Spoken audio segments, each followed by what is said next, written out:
तो पिछले एपिसोड में आपने देखा कि आस्केलेड और थोरफिन की लड़ाई होने वाली होती है, लेकिन उससे पहले आस्केलेड बियोन के पास जाता है और वो दोनों अपनी तलवार निकालते हैं और आस्केलेड बियोन को मारकर उसे वेलहला भेज देता है, जो कि बियोन चाहता था। और उसके बाद आस्केलेड थोरफिन से कहता है, तो ठीक है, माफ करना बच्चे, मैंने तुम्हें इंतजार करवाया, आ जाओ, अब मैं तुम्हारे साथ खेलता हूँ।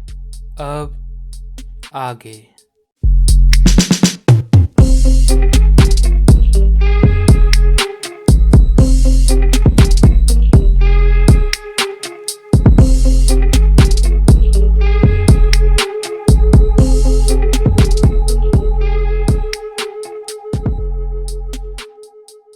एपिसोड के शुरुआत में थोरफिन और आस्केलेड एक दूसरे के सामने खड़े होते हैं। थोरफिन सोचता है कि आस्केलेड आज थोड़ा अलग लग रहा है। थोरकिल कहता है, तो तुम्हें क्या लगता है प्रिंस, कौन जीतेगा? प्रिंस कहता है, मुझे फर्क नहीं पड़ता कौन जीतेगा, किसी के भी मरने से पहले मैं ये लड़ाई रोक दूंगा। थोरकिल कहता है, तुम्हें ऐसे दो योद्धाओं के बीच की लड़ाई रोज रोज देखने को नहीं मिलती। प्रिंस कहता है, तो तुम्हें क्या लगता है कौन ज्यादा ताकतवर है?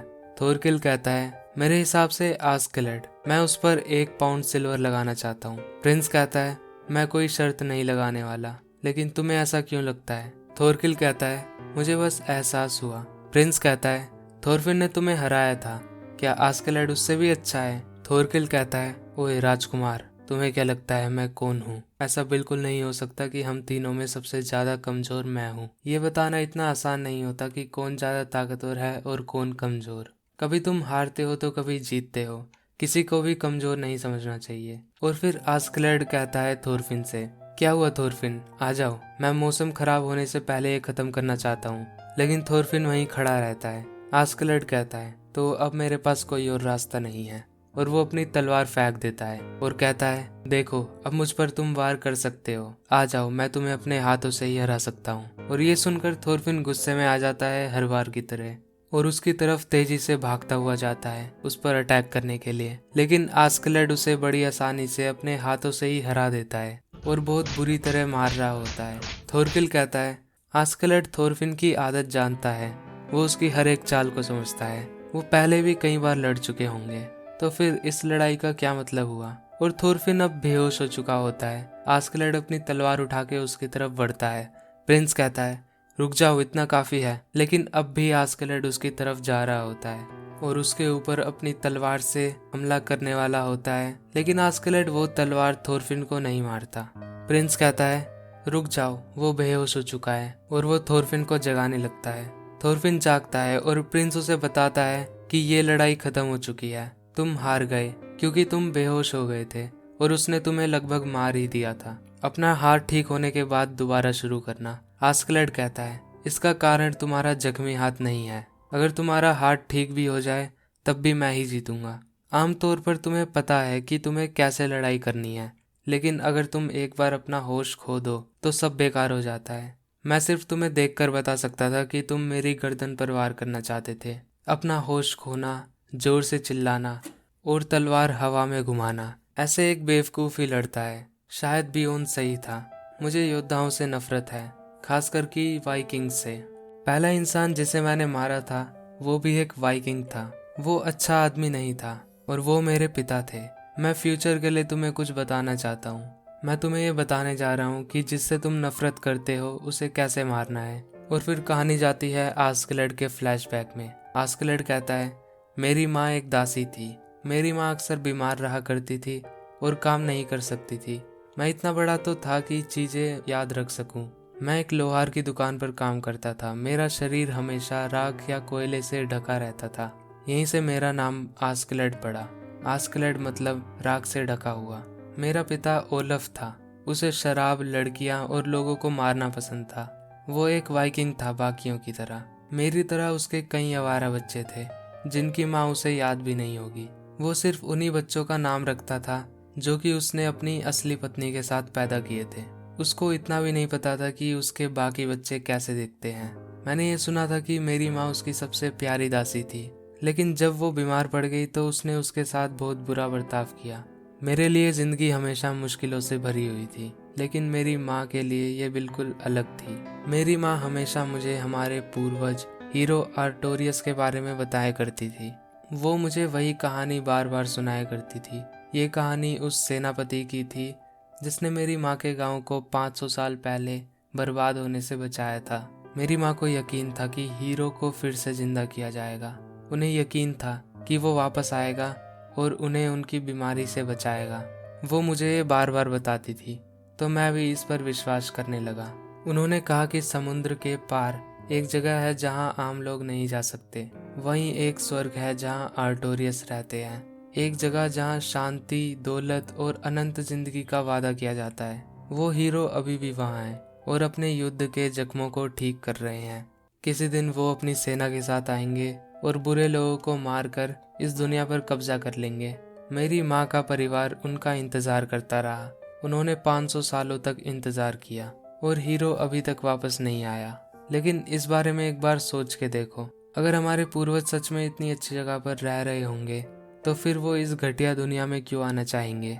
जब मैं 11 साल का था तब मेरी माँ के दिल में कुछ हलचल हुई और फिर उसकी माँ को दिखाया जाता है जो कि पागल सी हो चुकी होती है और ओलफ को आर्टोरियस समझकर उसके पास चले आती है और उसे पकड़ लेती है। लेकिन तभी ओलफ अपनी तलवार निकालता है और कहानी प्रेजेंट में आती है। आस्कलेड कहता है, मुझे एकदम एहसास हुआ कि अगर आर्टोरियस उस वक्त मेरी माँ को बचाने नहीं आए तो फिर वो कभी नहीं आएंगे। क्या तुम समझे? किसी को तो ये करना ही था, एक इंसान को, किसी हीरो या भगवान को नहीं। और फिर जैसे ही ओलफ उस पर तलवार चलाने वाला होता है वैसे ही आस्कलेड, जो कि लोहार की दुकान पर काम करता है, तो वहाँ पर तलवार भी पड़ी रहती है। वहाँ से वो एक तलवार उठाकर अपनी माँ को बचा लेता है और ओलफ से लड़ने लग जाता है। लेकिन ऑफ कोर्स वो हार जाता है, लेकिन वो उसे बहुत अच्छी टक्कर देता है। तो ये देखकर ओलफ कहता है, क्या तुम मेरे बेटे हो? आस्कलेड कहता है, हाँ। ओलफ कहता है, तुम्हारे अंदर काफी दम है, आज से तुम होल में रहोगे। प्रेजेंट वाला आस्कलेड कहता है, मुझे पता था वो कोई ऐसा वैसा नहीं है जिसे कोई 11 साल का बच्चा मार दे, लेकिन मैं उसका ध्यान अपनी ओर करने में कामयाब रहा।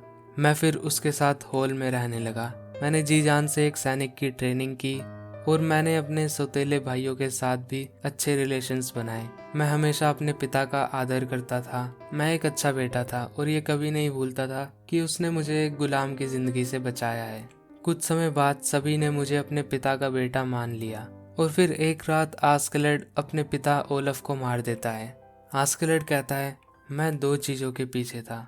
मैं उसे मारना चाहता था जब उसका ध्यान ना हो और उसकी सारी जायदाद हड़पना चाहता था। काश तुम वो सब देख पाते। उसका चेहरा ऐसा था कि जैसे वो पूछ रहा हो, क्यों? मैंने अपने भाई की तलवार का इस्तेमाल किया था। मैंने किसी ऐसे की तलवार चुराई जो मेरे पिता से सबसे ज्यादा नफरत करता था। मेरे दूसरे भाइयों ने सोचा कि वो ही है जिसने ये सब किया है और उसे मार डाला। वो सब बड़े बेवकूफ थे। उनका कुछ नहीं हो सकता। उन्हें अपने लालच के अलावा और कुछ दिखता ही नहीं और उनके जैसे बदसूरत लोग अब हर जगह पर हैं और चारों तरफ बुराई फैला रहे हैं। मुझे परवाह नहीं, चाहे वो आर्टोरियस, ऊपर वाले का कहर या आखिरी फैसला हो। अगर आप सच में आना चाहते हैं तो आपको जल्दी करनी होगी और जब ऐसा होगा तो मुझे यकीन है कि वो मुझे और जीने नहीं देंगे। खैर, ये बहुत लंबी कहानी थी थोरफिन। 10 साल बीत चुके हैं और तुम मुझे अभी तक नहीं मार पाए। इसका मतलब कि तुम बेवकूफ हो। थोरफिन कहता है, मैं तुम्हें मार के रहूंगा चाहे कुछ भी हो जाए। आस्कलेड कहता है, मेरे इतने सब बताने के बाद भी तुम यही कह रहे हो। मैं सच में तुम्हारी सारी मेहनत का शुक्रगुजार हूँ। मुझे बस तुम्हारे साथ इस लड़ाई का एक नाटक करने की जरूरत थी और तब तक के लिए तुम मेरे लिए सब कुछ करते, यहाँ तक कि थोरकिल से भी लड़ लेते। विश्वास नहीं होता, तुम एक काम के बच्चे हो। और ये सुनकर थोरफिन को कुछ रियलाइज होता है। चूतिया बनाया तुमको। और फिर आस्कलेड बियोन को उठा के वहां से जाने लगता है। प्रिंस कहता है, तुम अपने वंशज के हीरो हो आस्कलेड, और तुम समझदार भी हो। क्या तुम राजा बनकर खुद इस दुनिया को नहीं बदलना चाहते? आस्कलेड कहता है, तुम मजाक कर रहे हो है ना? क्या आपने अभी तक मेरी बात नहीं सुनी? आप राजा बनने के लिए ज्यादा अच्छे रहेंगे, मुझसे और राजा स्वेन से भी ज्यादा। मैं आपका चेहरा देखकर बता सकता हूँ, मैं तो बस एक वाइकिंग हूँ। और थोरफिन अपने फादर के नाइफ में अपनी शक्ल देखता है और अपने फ्लैशबैक को याद करता है।